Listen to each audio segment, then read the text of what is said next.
On the line.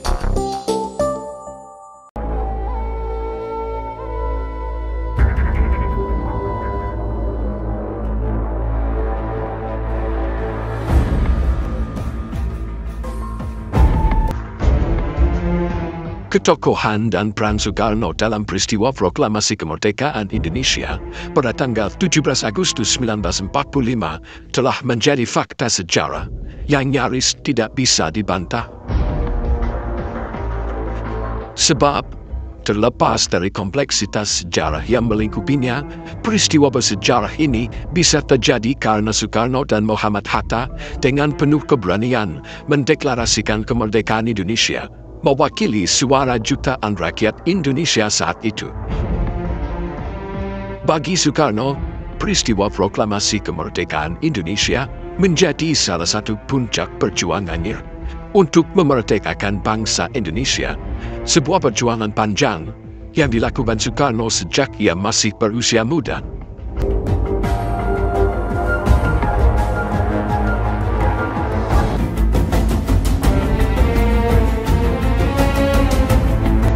Soekarno, yang lahir di Surabaya pada tanggal 6 Juni 1901, sejak kecil telah menyaksikan praktek ketidakadilan yang dijalankan pemerintah kolonial Belanda.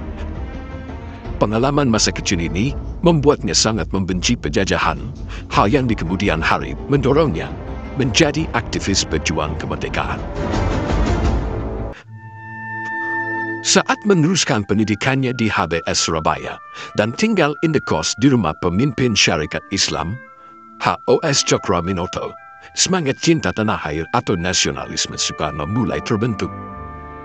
Selain bersekolah, Soekarno aktif dalam kegiatan organisasi pemuda Trikoro Darmo yang belakangan berganti nama menjadi Young Java. Semasa remaja ini, Soekarno juga aktif menulis dengan nama samaran Bima di harian Utusan Hindia yang dipimpin Cokroaminoto.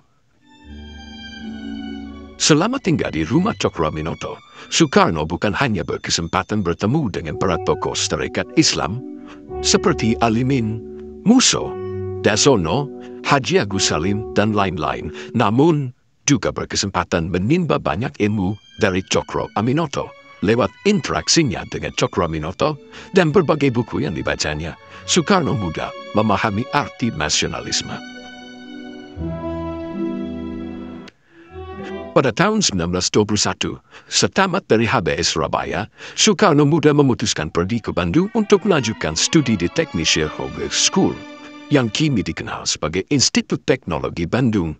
Di Bandung, Soekarno dan Utari, putri Cokroaminoto yang dinikahkan dengan dirinya, tinggal di rumah salah satu aktivis tarekat Islam, Haji Sanusi. Belakangan, karena merasa hubungannya dengan Utari lebih seperti saudara, bukan seperti suami istri, Soekarno memilih menceraikan putri Cokroaminoto ini dan mengantarkannya pulang ke Surabaya.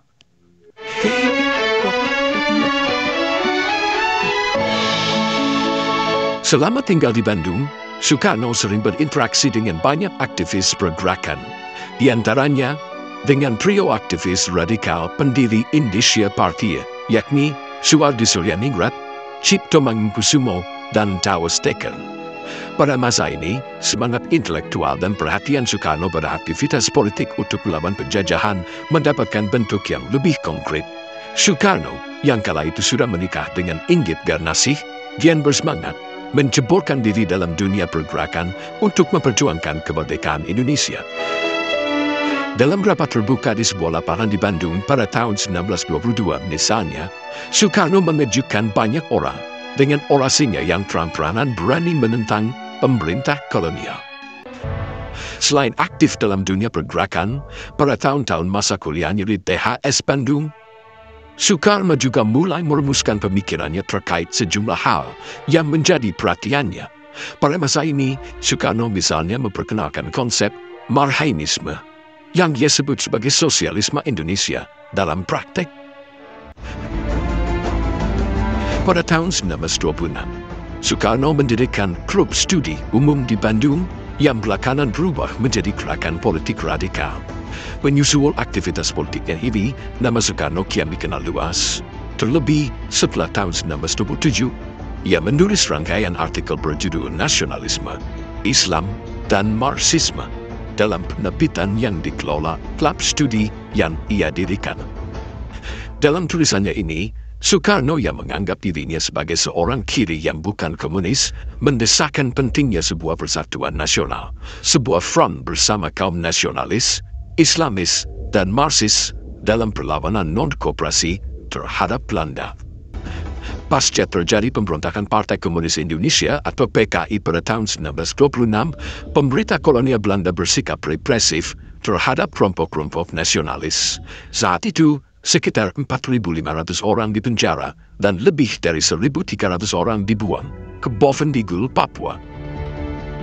Di tengah maraknya represi terhadap para aktivis komunis ini, pada tanggal 4 Juli 1927, Soekarno dan sejumlah aktivis antara lain Sunarto, Ciptomangunkusumo, Sartono, dan lain-lain sepakat mendirikan PNI atau Partai Nasional Indonesia.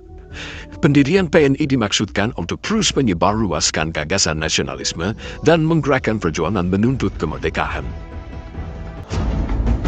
Setelah PNI terbentuk, Soekarno yang dianggap sebagai figur populer dipilih menjadi ketuanya. Pada kongres pertama PNI yang digelar di Surabaya pada akhir Mei 1928, Soekarno mengemukakan asas nasionalisme PNI dalam forum rapat akbar yang dihadiri sekitar 3.500 orang. Mengacu pada pandangan Soekarno yang memaknai nasionalisme secara longgar, PNI dengan cepat mampu mempersatukan banyak kekuatan revolusioner dalam satu ikatan, dan dengan kemampuannya menyatukan banyak elemen bumi putra ini, PNI dengan cepat tumbuh menjadi sebuah kekuatan politik yang menjadi ancaman kepada pemerintah kolonial. Kegiatan politik PNI seperti rapat-rapat akbar dan publikasi pamflet dengan cepat berhasil membangkitkan semangat kebangsaan rakyat bumi putra. Seiring kian dinamisnya kegiatan PNI, pengawasan pemerintah kolonial pada para aktivis PNI juga semakin meningkat. Pada kurun waktu ini, komunitas orang-orang Belanda juga kian condong ke kanan dan khawatir dengan rapat-rapat umum besar di mana Soekarno dan pemimpin-pemimpin pergerakan lain dengan seenaknya mencerca penguasa kolonial.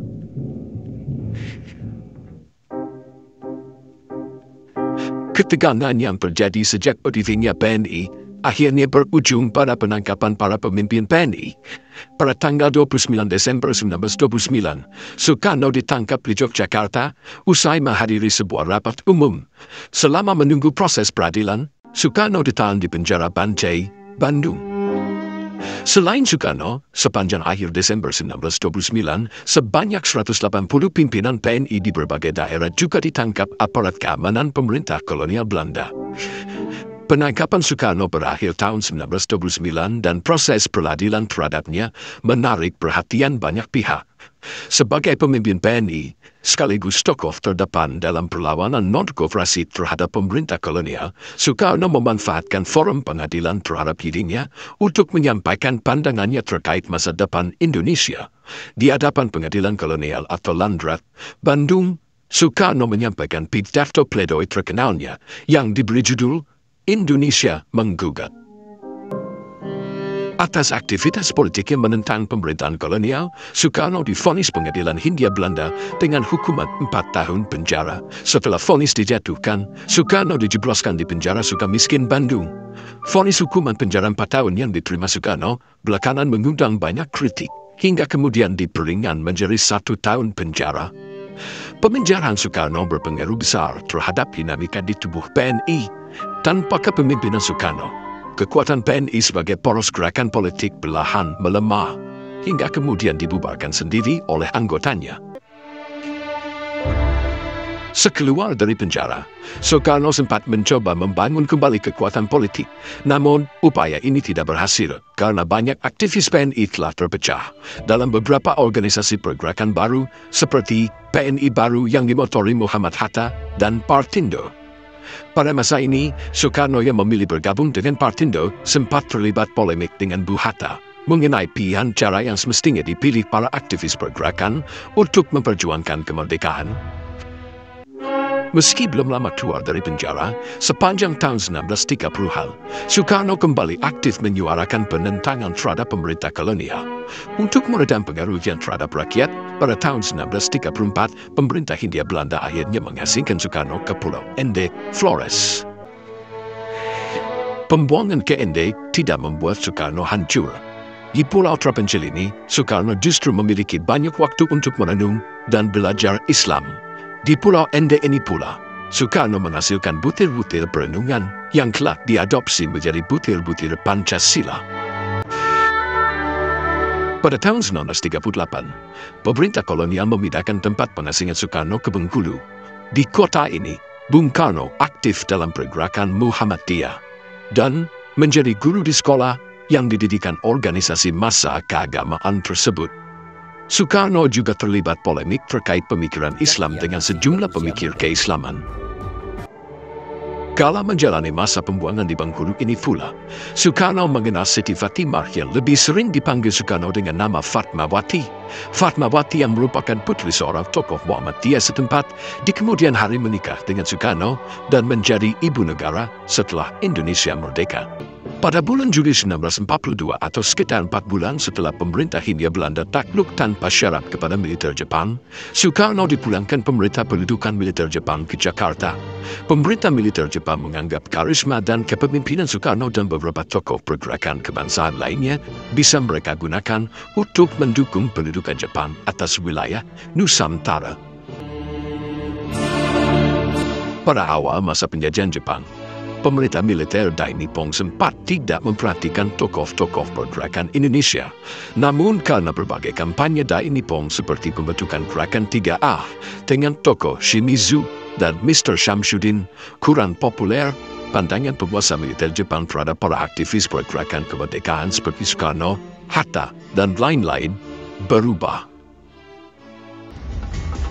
Sadar pada ketokohan Soekarno dan para aktivis pergerakan lainnya, pemerintah pendudukan Jepang kemudian meminta mereka menjadi pemimpin dan penggerak organisasi-organisasi serta berbagai lembaga untuk menarik hati penduduk Indonesia.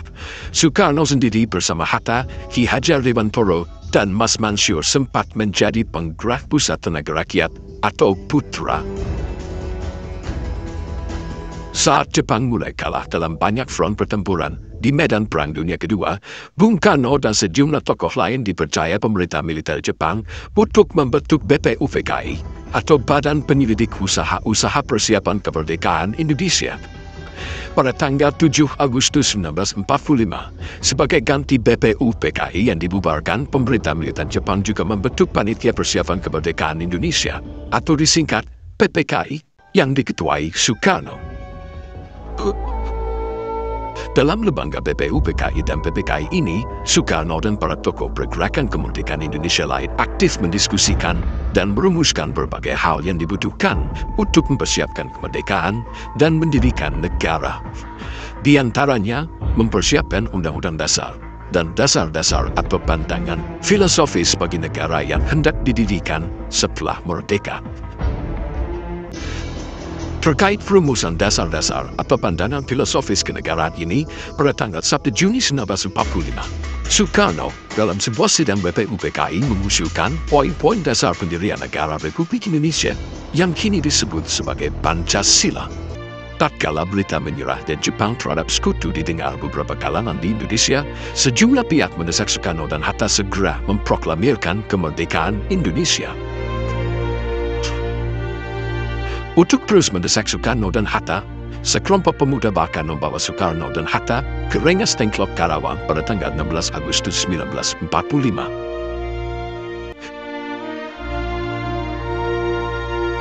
Setelah kembali ke Jakarta dan menggelar rapat dengan tokoh-tokoh pergerakan kemerdekaan lainnya pada tanggal 17 Agustus 1945, Soekarno bersama Hatta atas nama bangsa Indonesia memproklamasikan kemerdekaan Indonesia ke Marga. Sehari kemudian atau pada tanggal 18 Agustus 1945, Soekarno dan Muhammad Hatta diangkat oleh PPKI menjadi Presiden dan Wakil Presiden Republik Indonesia.